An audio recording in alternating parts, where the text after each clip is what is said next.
Saya berkali-kali ikut rapat kerja mendampingi menteri dengan DPR. Kegigihan anggota DPR memperjuangkan agar pemerintah optimal melakukan penanganan terhadap kelompok marginal itu masih jauh dari harapan kita. Indonesia hebat kalau kemiskinan hilang. Kalau kemiskinan belum hilang, Indonesia belum hebat.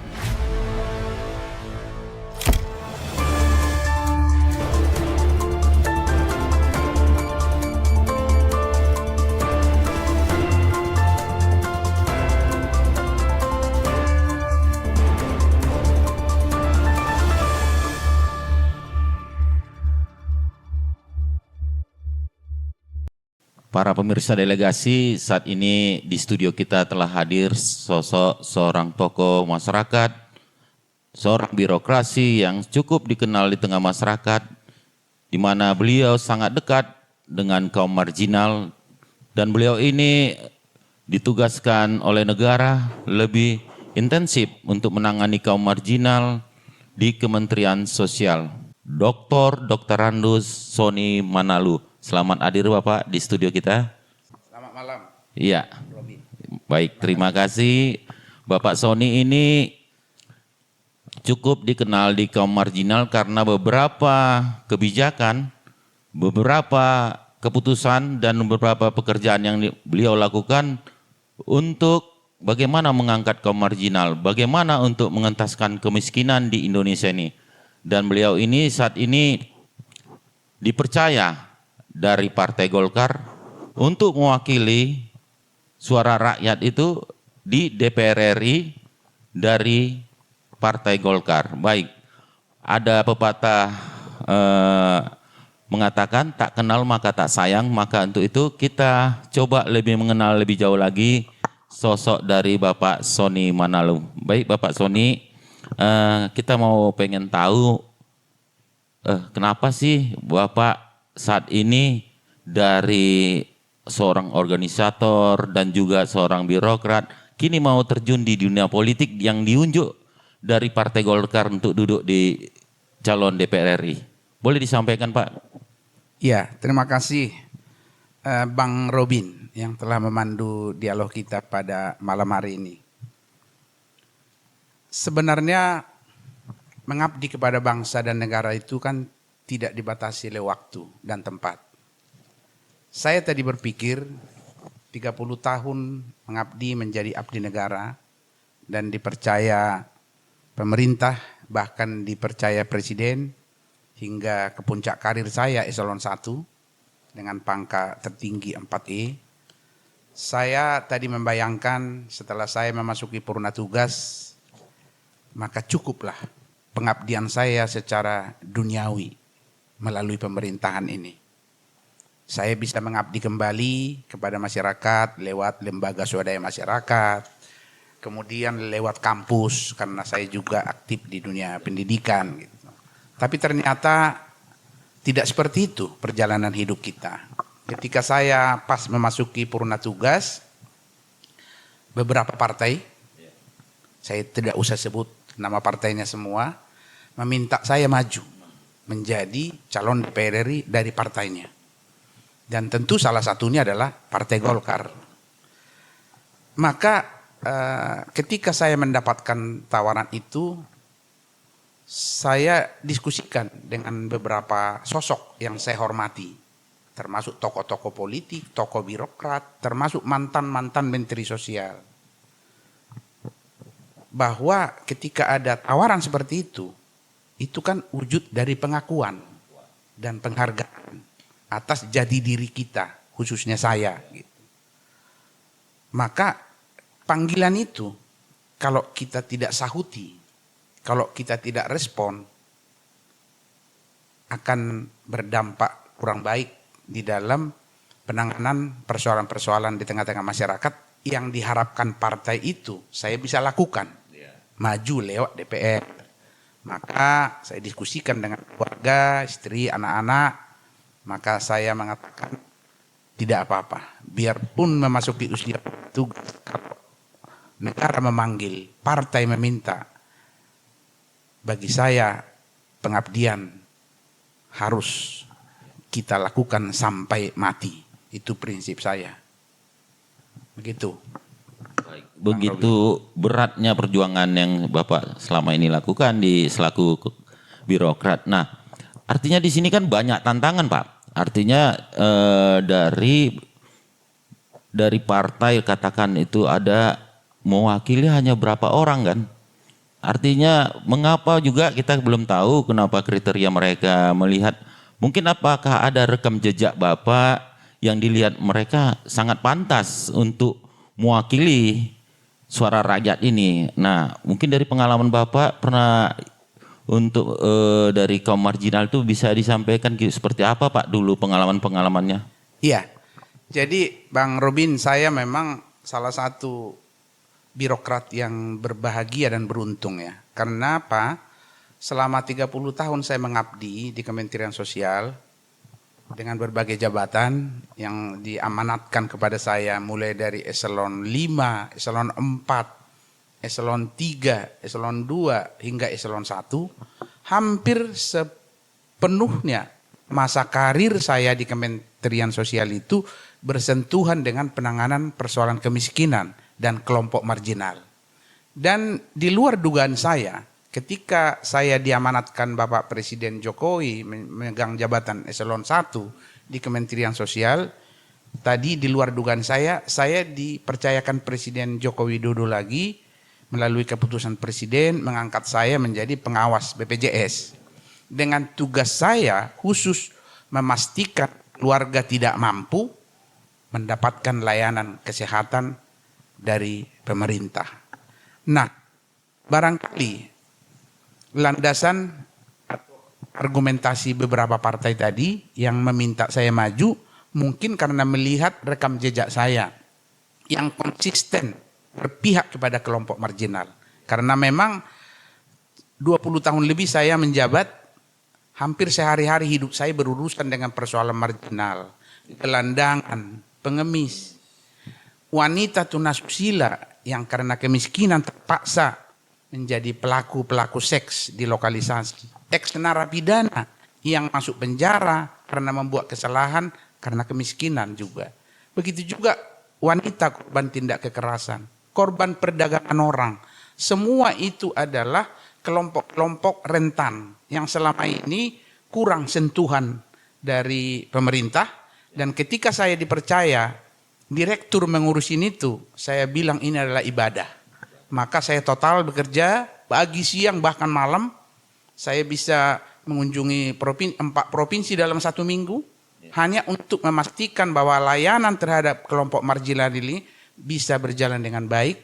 Baik oleh Kemensos maupun kerjasama dengan dinas sosial di berbagai provinsi. Mungkin barangkali itu pertimbangan partai. Kenapa meminta saya? Karena saya bukan pengurus partai. Saya kan pegawai negeri gitu. Sementara banyak pengurus partai. Mungkin tidak menjadi caleg. Bagi saya ini adalah penghargaan dan saya sangat menghormati partai yang memberi kepercayaan itu kepada saya dibanding teman-teman saya yang lain yang ada keinginan tetapi belum ada kesempatan dari partai buat mereka.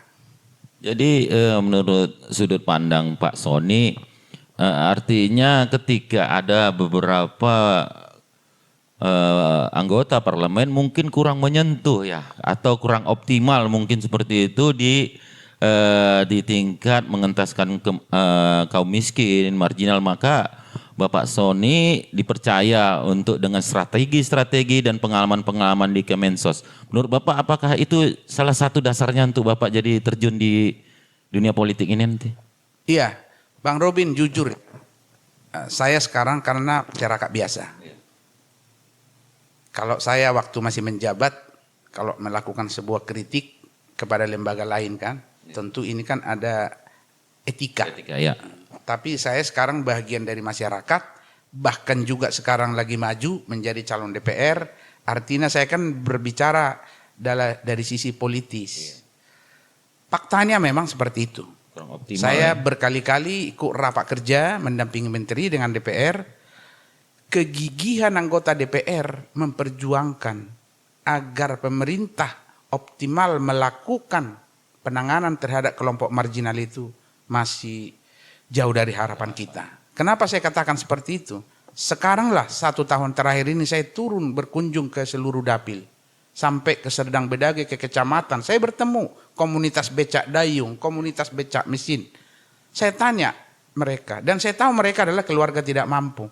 Bahkan ada satu tempat di Tanjung Berawa, hampir semua yang saya kumpulkan itu tidak dapat paket skema apapun dari pemerintah. PKH tidak dapat, bantuan pangan non tunai tidak dapat, kartu Indonesia Sehat tidak dapat. Pertanyaannya, kenapa bisa? Bukankah di situ ada anggota DPRD kabupaten, DPRD provinsi, bahkan DPRD RI. Apa yang mereka perjuangkan selama 5 tahun menjadi anggota DPRD? Menurut saya ini harus dikoreksi.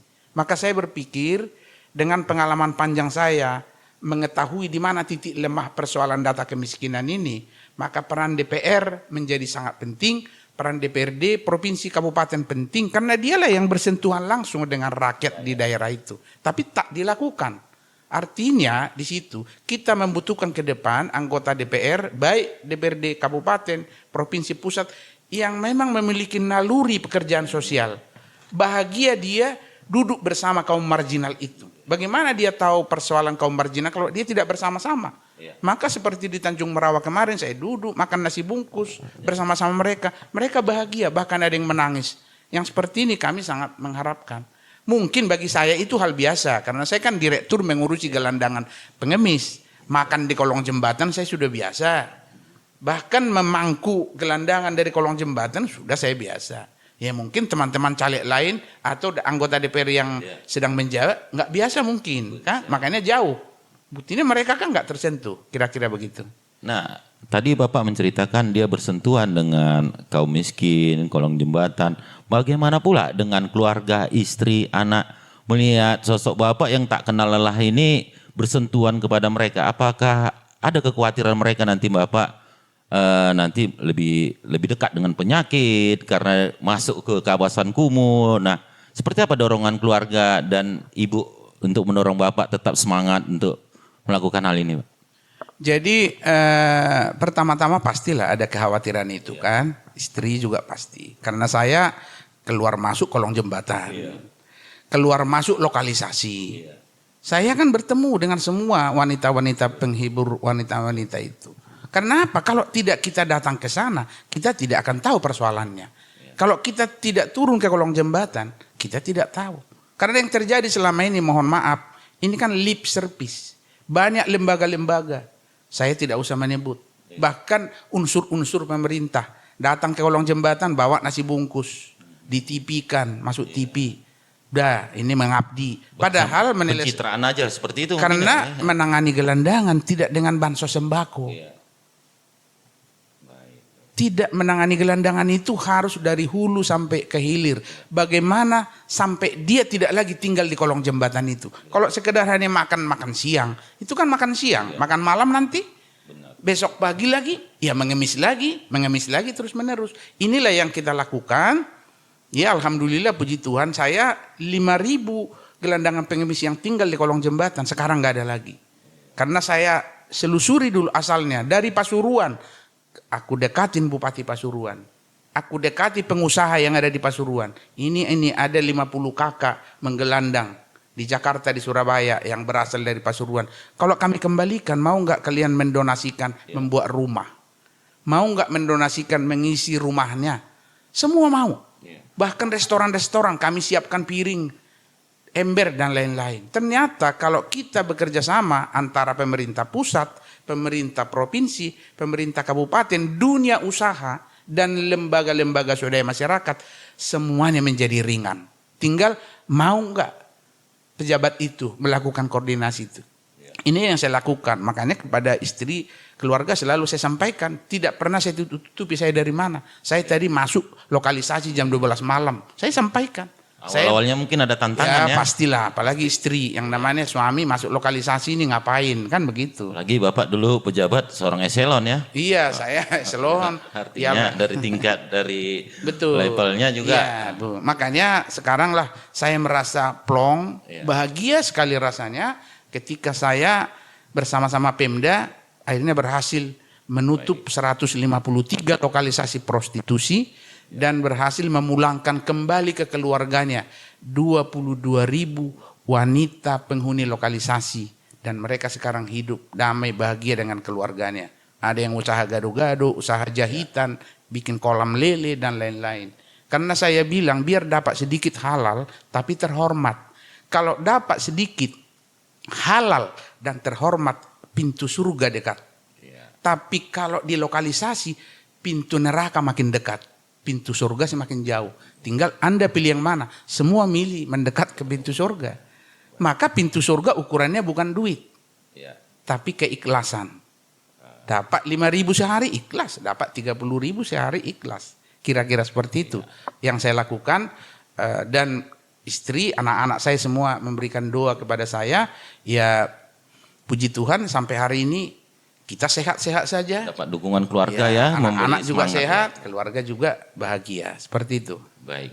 Kalau begitu Bapak cukup dikenal jadi seorang sahabat peduli kaum marginal ya, secara pergerakan, secara aktivitas Bapak. Nah, ketika ini Pak, nanti mudah-mudahan kalau memang ya Tuhan mengizinkan, kalau Bapak nantinya terpilih Pak, hal apa yang akan Bapak lakukan untuk kepada kaum marginal ini Pak?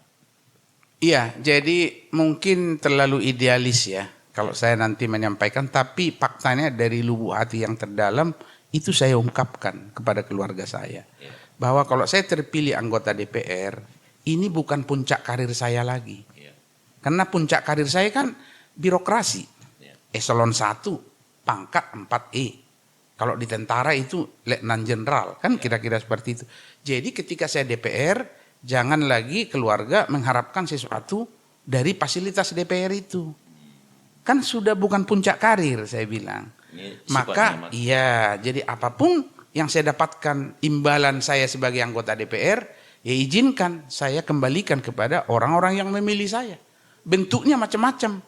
Mungkin jadi saya lebih sering turun ke daerah, biayanya jadi saya punya untuk turun.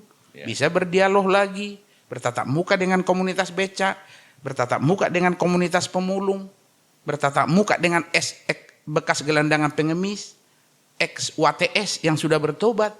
Saya akan jumpai mereka untuk memastikan skema-skema bansos pemerintah mereka harus dapatkan. Saya akan kawal sendiri. Kalau masalahnya ada di lurah, saya akan minta bantu DPRD kabupaten untuk ngurusnya di lurah. Tapi kalau dia tidak bisa, saya minta tolong DPRD provinsi yang enggak mampu juga, saya akan datang sendiri. Saya akan lakukan itu. Itulah janji saya kalau saya terpilih misalnya, tidak ada tugas lain selain ingin kembali bersama mereka. Karena saya dari dulu disebut sahabat kaum marginal. Bahkan di Makassar saya diangkat menjadi Dewan Penasehat kaum pemulung di Makassar. Jadi pemulung mengangkat saya jadi pembina. Waria yang kita kenal dengan banci. Setelah mereka saya rehabilitasi, tidak lagi melakukan perilaku-perilaku menyimpang, mengangkat saya menjadi warga kehormatan mereka. Ini kan wujud penghargaan mereka, dan saya bangga sekali mendapatkan itu. Dulu di Jakarta, kalau kita sore-sore naik mobil, itu ratusan waria di lampu merah menari-nari, berjoget-joget supaya dikasih sedekah. Tapi di situ saya terpilih jadi direktur, tidak ada lagi satupun saat ini waria di Jakarta yang melakukan hal yang sama. Kenapa? Saya bilang sama mereka, kalau mau mendapat perhatian pemerintah, perhatian masyarakat, ciri-ciri yang tidak disukai masyarakat hilangkan. Contoh, waria dulu bangga pakai rok, karena dia merasa dirinya wanita. Sekarang semua di sana sudah pakai celana panjang. Artinya itu kan salah satu cara mengurangi. Karena kalau badannya gemulai, kan susah kita merubah. Tapi kalau dia sudah wujudnya laki-laki, maka empati orang juga akan tambah. Makanya sekarang di Jakarta banyak waria bikin usaha cuci motor. Kalau saya kasih bantuan, kalau dia minta salon, saya kurangi. Karena salon kan identik dengan perilaku kewanita-wanitaan. Tapi kalau dia mau minta bantuan usaha untuk bikin servis handphone, misalnya cuci motor, bahkan cuci mobil, itu saya prioritas. Sekarang mereka, dan jangan lupa waria itu lebih cepat gesit cuci motor daripada laki-laki. Kira-kira begitu. Baik. Tadi Bapak menyampaikan bahwasannya Bapak begitu dekat. Mungkin tidak ada lagi jarak kepada kaum marginal, kaum miskin. Nah, pertanyaannya Pak, ketika di Sumatera Utara ini Pak, masyarakat kan kalau kita konotasikan orang miskin, orang bahasa Bataknya Napogos, ini kan ada ketersinggungan. Menurut Bapak melihat karakter seperti ini, bagaimana pendekatannya agar mereka juga tidak terlalu jadi kalau dikatakan orang miskin gitu Pak? Iya, jadi memang ini kan soal peristilahannya. Ya. Istilah memang ini kan kamus bahasa Indonesia kan kita menyebutnya miskin. Kalau bahasa Kemensos kan kita sebut penerima manfaat. Ya. Ya kan? Baru kalau dalam bahasa sosialisasi kita sebut masyarakat tidak mampu. Sebenarnya yang tidak mampu kan sama dengan miskin. Iya. Cuman inilah karena faktor-faktor karakter budaya, Iya. khususnya di Sumatera Utara, apalagi masyarakat Batak, disebut miskin dia tidak terima. Tapi ketika ada skema bantuan untuk miskin, dia yang paling depan berdiri mengantri, kan begitu. Jadi ya apa boleh buat? Ya bertambah lagi tugas kita, mengingatkan, menyadarkan, apapun istilahnya. Saya pernah berdialog dengan ratusan WTS. Saya tanya mereka, nggak apa-apa kan kita di dialog ini. Saya bilang, kata-kata apa yang paling kena di hati kalian? Kami menyebut Anda, saya tanya. Apa kata mereka? Pak, apa sih bedanya? Bapak sebut kami WTS boleh. Bapak sebut kami, maaf kata pelacur boleh. Bahan mohon maaf, disebut kami lonte tidak apa-apa katanya. Memang itulah kami, nasib kami, dihina, dicaci, dilempar duit kepada kami. Tapi kami lakukan semua itu Pak, karena awalnya faktor kemiskinan. Kalau kemiskinan kami itu diselesaikan, kami pun keluar dari sini. Inilah yang memacu semangat saya, maka saya yakinkan Ibu Kopipah Indar Parawansa, saya yakinkan Ibu Tri Risma hari ini, ayo Bu, kami pusat menopang daerah. Karena kalau penutupan lokalisasi di daerah, Bang Robin kan tidak boleh Pemda semata. Harus ada kerjasama. Memang menutupnya iya, karena itu kan teritorial. Tapi wanita-wanita di lokalisasi itu kan orang dari provinsi lain. Siapa yang memulangkan ke daerah asal? Kalau ditutup misalnya Doli di Surabaya, tapi tidak dipulangkan ke daerah asal, ya gentayangan kan di kota Surabaya juga. Butuh kos biaya juga. Pindah tempat juga, perilakunya sama. Maka itu harus dia keluar provinsi. Kalau sudah bicara antar provinsi, Kementerian Sosial lah domainnya. Makanya kami mengeluarkan dana yang tidak kecil. Bayangkan untuk menenangkan hati mereka supaya mereka ikhlas kembali, 22.000 tadi yang kami pulangkan itu naik pesawat semua. Coba bayangkan 22.000 naik pesawat semua. Berapa butuh biaya negara? Berapa biaya? Apalagi dari Papua. Harga tiketnya 6 juta. Tapi tidak apa-apa, negara mengeluarkan uang itu. Karena mereka juga harus dimanusiakan. Jangan diperlakukan mereka hina. Kembali ke tujuan negara itu sendiri. Iya, lelaki hidung belang sudah memperlakukannya hina.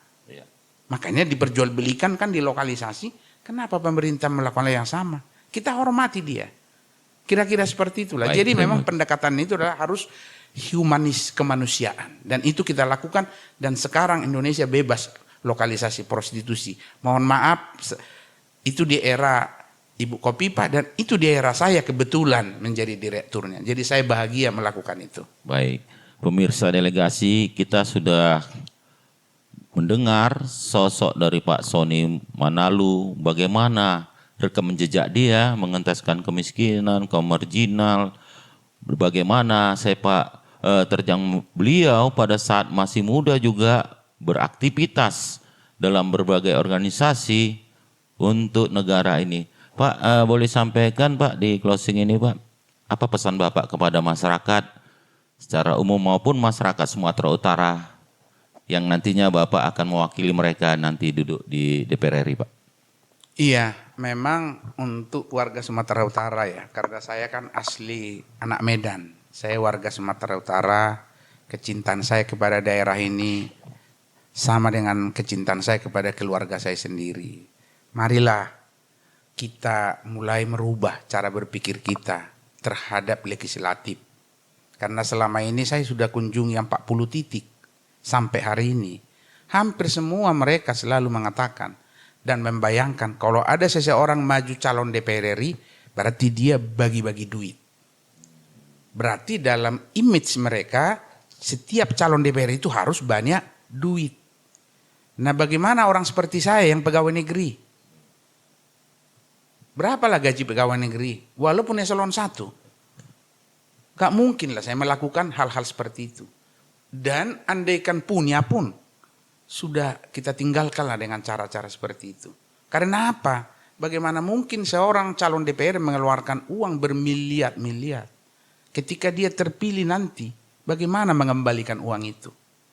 Oke, mungkin ada 1-2 mengatakan itu amal saya kepada rakyat. Tak kembali pun tidak apa-apa. Ya kita senang, semoga itu benar.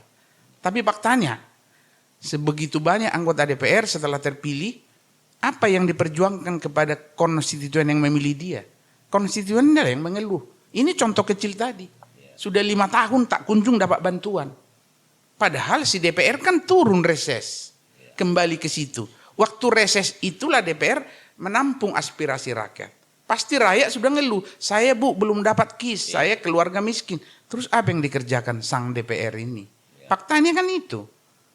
Kami di Kemensos, apalagi saya yang mengurusin itu, kan tugas kami kan menerima data yang diusulkan daerah, kemudian menyalurkan bantuan.